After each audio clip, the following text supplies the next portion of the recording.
What's up, everybody? I can't do intros. Anyways, what's up, guys? How y'all doing? My name's Kyle. Welcome to my channel.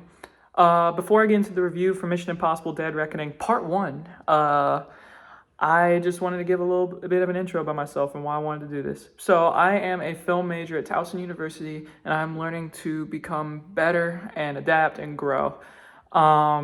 I love every single project I've made. There will be a link in the description below if you wanted to check out any of the projects I've made. I've just had a passion with film growing up, and I watched a lot of YouTubers to motivate myself. Chris Stuckman, Jeremy Johns being a couple of them. Markiplier as well. I just have a lot of motivations to become better and grow, and this style that I have, like Wes Anderson, Christopher Nolan. There's a whole bunch of other people, but I just wanted to list like the tops that I, look up to and role model from, and, try to become better in filmmaking. It's a little bit about me. Why did I want to make this channel? I just love talking about movies. And, I love talking to people, but people have schedules. So, and they're busy, and I understand because I am busy out the ass. Like right now, it's insane. But I love just kind of talking about movies and seeing what people think. So I decided to just, hop on the trend of YouTube and see what happens, even though I literally have the most terrible background right now, besides that picture, which is pretty cool. I'm working on getting a better background, but I just want to see what happens, talk about movies, and have a fun time. So let's start with the one that I just saw recently, Mission Impossible: Dead Reckoning Part 1. This movie was insane in some ways, but I think, Blu-ray junkie here, I have both of these beautiful movies. I don't think it was as good as both of these. Rogue Nation and Fallout just have personal connections to me. I think Rogue Nation is definitely better in my opinion, because don't get me wrong, I love Fallout. Like, it has one of the best action sequences in the bathroom that I've ever seen in Mission Impossible. But I think just Rogue Nation was just better in general, from my opinion. But the director is the same as the last two, Christopher McQuarrie. I will mess up names. Correct me, because I will mess up every single name known to man, besides the ones that I know 100%.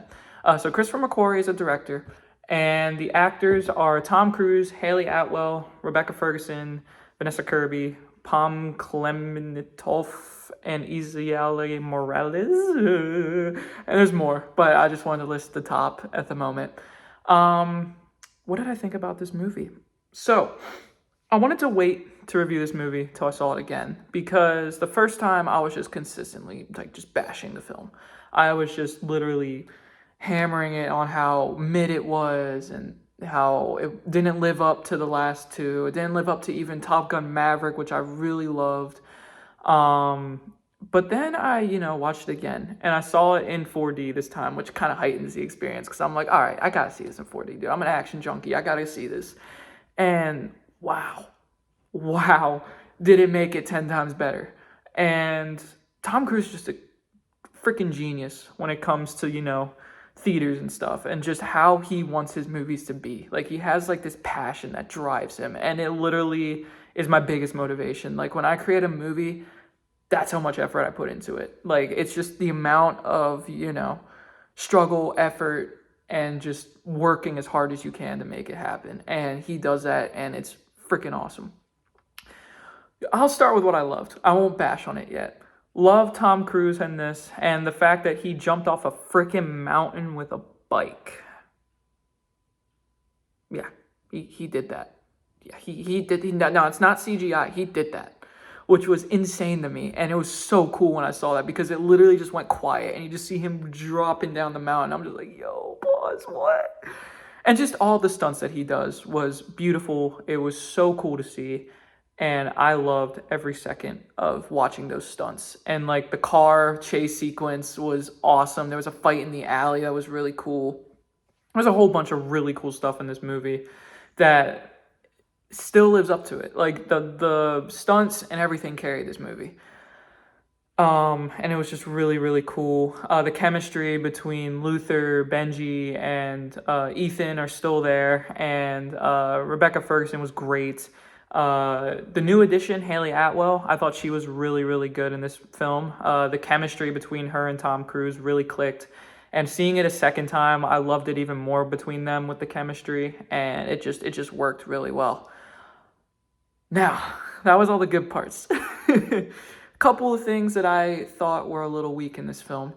Um, there will be some spoilers with this, so I'm giving you some time to leave now, as some spoilers will be said. So this is your chance to kind of come back to it after the movie.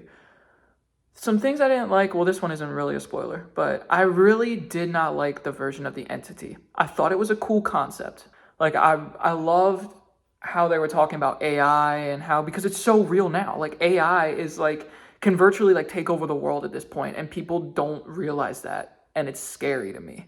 And the fact that, like, my job could be even taken over by some robot is scary to me. And I love how they touched on that. I just think that it was written poorly. Not by the director. He's a good writer. Like, I've seen Fallout, I've seen Rogue Nation, and I loved every single one of them. I just think with the whole AI thing and knowing everything that happens is what kind of loses the touch of Mission Impossible for me. Because Mission Impossible, you don't know what's going to happen. Like, it goes around this corner, this corner, this corner, unexpected is what drives these movies. But the fact that, like, they kind of reveal everything with this entity knowing everything, and, like, this villain who I thought was weak as his performance, Izali Morales. Like, he's a great actor. I've seen him in a lot of other, like, films, but just as this villain, I think he didn't really sell it for me compared to Rogue Nation and Fallout. Like, the villain in there was much stronger than this. But yeah, I just thought the entity was very weak. This is a spoiler, so we might want to come back to this. This plot point kind of messed it up for me. And hear me out. The second time watching it, it wasn't as bad. But at the first time, this is what kind of ruined it for me. So, again, spoilers, so don't watch this if you don't want to, hear about it. They kill off a key character in this film from a choice from the AI. And they either have to choose Grace or Ilsa Faust, who is Rebecca Ferguson. She dies. And I know this is part one, so that's another thing with the writing too. Like, it's only a first part, so there's gonna be, a second part that probably ties all those things together. But I really hate what they did with Rebecca Ferguson, dude. I feel like she was there for 3 movies and her arc was to die by an AI midway through the film. I thought it was a cheap way to send her off, because they literally, like, the AI is just like, oh, you have to choose between her and her. And, like, it was just bothering me that they just kill her off so fast, because the last 2 movies, she was such a prominent figure. And then in this movie, she's kind of just casted to the side. And I'm like, whoa, what? And I just thought that was a weak point for me. And with Haley Atwell's character and Tom Cruise, he's like, trying to care for her already. And I'm like, dude, you guys have barely known each other. You built this chemistry for a part 1 of a film. The chemistry's good, but, like, you're building this relationship in a part of a film when their relationship took 3 movies. Like, it just feels a little forced with Grace and Ilsa Faust with Tom Cruise, just that whole thing.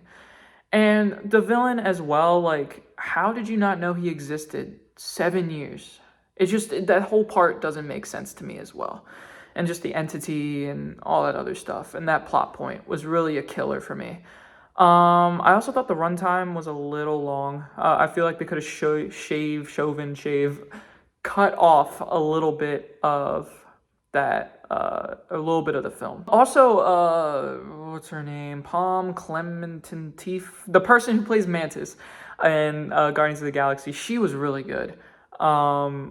People, like, underestimate her as an actress, and I think she's going to be really good in this Mission Impossible franchise.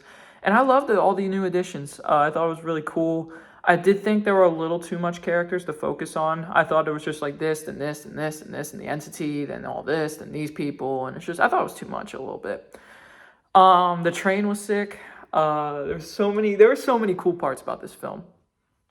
And don't get me wrong, I am not shitting on this film. Like, there are some great moments in here, and I will definitely watch this film again. Like, it is top of my list besides Fallout and Rogue Nation. I think it's like literally, if not better than Ghost Protocol. I think it's literally right at that level with them.